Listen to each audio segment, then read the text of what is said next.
Hi everyone. From my video, I'm going to explain the Carnot cycle. I chose this topic because it's a fundamental concept in thermodynamics and it helps us understand the maximum efficiency that any heat engine can achieve. So first, what is the Carnot cycle? The Carnot cycle is an ideal thermodynamic cycle that represents a perfectly efficient heat engine. Even though it's not physically achievable, it's used as a reference to compare real systems like engines, turbines, or refrigerators. The cycle operates between two thermal reservoirs.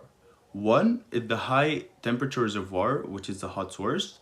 The other is the low temperature reservoir, which is the cold source.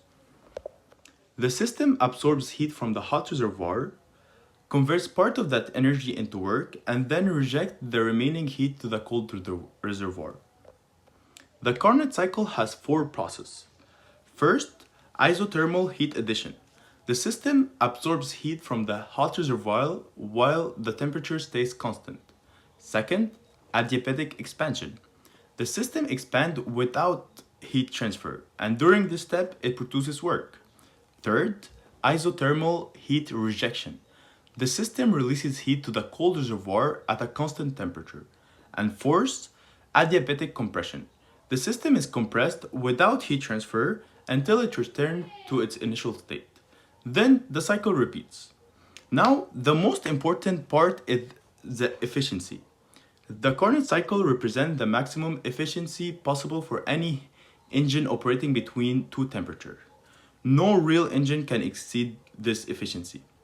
The efficiency depends only on temperature and is given by efficiency equals 1 minus the temperature of the cold reservoir divided by the temperature of the hot reservoir. So the greater the difference between the hot and cold reservoir, the higher the efficiency. So to conclude, the Carnot cycle is important because it defines the theoretical limit of performance for heat engines. It helps engineers understand energy losses and evaluate real systems. Thank you for listening.